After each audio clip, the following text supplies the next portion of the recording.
Hi friends, welcome to my channel. இன்றைக்கி நம்ம பார்க்க போகிறது ஹார்ஸ்கிராம் இட்லி தோசை தான் பார்க்க போகிறோம். அதாவது கொள்ளு இட்லி தோசை கரெக்டான மெஷர்மெண்ட்டில் எப்படி அரைச்சி நம்ம இட்லி செய்யலாம், தோசை சுடலாங்கிறத தான் பார்க்க போகிறோம்.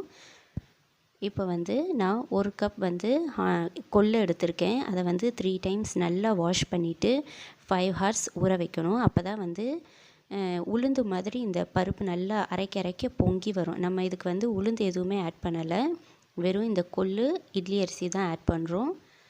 அடுத்து 4 கப் இட்லி அரிசி ஆட் பண்ணிக்கிறேன். ஒரு கப் கொள்ளுக்கு 4 கப் இட்லி அரிசி தான் கரெக்டான ரேஷியோ. இதையும் ஒரு 3 டைம்ஸ் நல்லா வாஷ் பண்ணிவிட்டு 5 ஹார்ஸ் நல்லா ஊற வச்சுக்கலாம். டயட்டில் இருக்கவங்கெல்லாம் இந்த கொள்ளு இட்லி ட்ரை பண்ணுங்கள். ஏன்னா கொள்ளு கொலஸ்ட்ராலை கம்மி பண்ணும். அதனால் நிறைய பேர் இதை யூஸ் பண்ணுறாங்க. இது மாதிரி போட்டுட்டு கொஞ்சம் கொஞ்சமாக தண்ணி ஊற்றி அரைங்க. அப்போ தான் இந்த பருப்பு நல்லா அதாவது நல்லா அரைஞ்சி பொங்கி வரும். உளுந்து மாவு மாதிரி நல்லா பொங்கி வரும் பாருங்கள். நான் அரைக்கும்போது உங்களுக்கு காட்டுறேன்.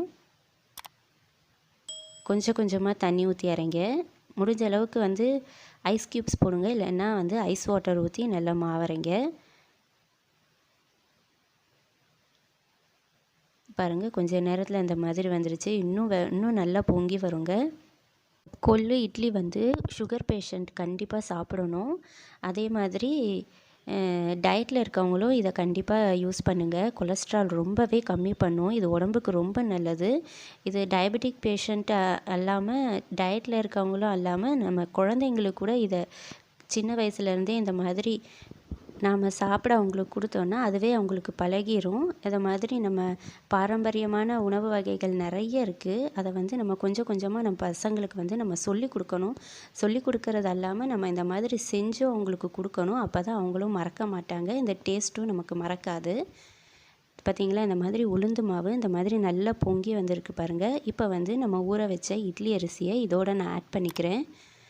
நிறைய குவான்டிட்டியில் நீங்கள் ஊற வச்சிங்கன்னா ஃபஸ்ட்டு இந்த கொள்ளு மாவை அள்ளிட்டு அதுக்கப்புறம் நீங்கள் அரிசி போட்டுக்கலாம். நான் கொஞ்சம் ரேஷியோவில் தான் போட்டிருக்கேங்கிறதுனால நான் இந்த கொள்ளோடவே நான் அரிசியவும் ஆட் பண்ணிக்கிறேன்.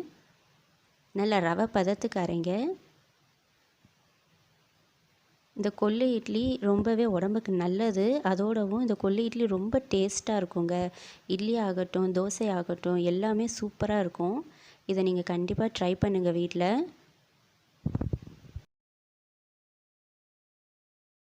இப்போ நம்ம மாவை அள்ளியாச்சு. இந்த மாவுக்கு தேவையான அளவு உப்பு ஆட் பண்ணிக்கலாம். உப்பு ஆட் பண்ணி இந்த மாவை புளிக்க வைக்கணும். ஒரு 7 ஹார்ஸ் புளிக்க வச்சா போதும். இது 7 ஹார்ஸ் புளித்ததுக்கப்புறம் நம்ம இட்லி ஊற்றி நான் உங்களுக்கு காட்டுறேன். பாருங்கள், இட்லி எவ்வளோ சாஃப்டாக இருக்குது. அதே மாதிரி தோசையும் நான் உங்களுக்கு சுட்டு காட்டுறேன். தோசை நல்லா கிறிஸ்பியாக வருங்க.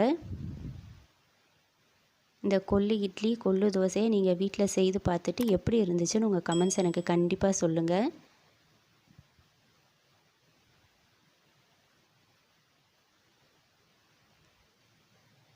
ஒரு 2 மினிட்ஸ் ஆகுது. ஒரு பக்கம் திருப்பிட்டு மறுபக்கமும் நம்ம 2 மினிட்ஸ் வேக வைக்கணும். நல்லா கிறிஸ்பியாக வரும் இந்த தோசை. கிறிஸ்பியாக இல்லாமல் ரொம்பவும் டேஸ்ட்டாகவும் இருக்கும். என்னோடய வீடியோஸ் உங்களுக்கு பிடிச்சிருந்துச்சுன்னா லைக் பண்ணுங்கள், ஷேர் பண்ணுங்கள், சப்ஸ்கிரைப் பண்ணுங்கள். பக்கத்தில் இருக்க பெல் ஐக்கான் கிளிக் பண்ணி ஆளுங்கிற ஆப்ஷன் கொடுத்துக்கோங்க. தேங்க்ஸ் ஃபார் வாட்சிங். இன்னொரு சூப்பரான ரெசிபியோட நெக்ஸ்ட் வீடியோவில் பார்க்கலாம். Have a nice day.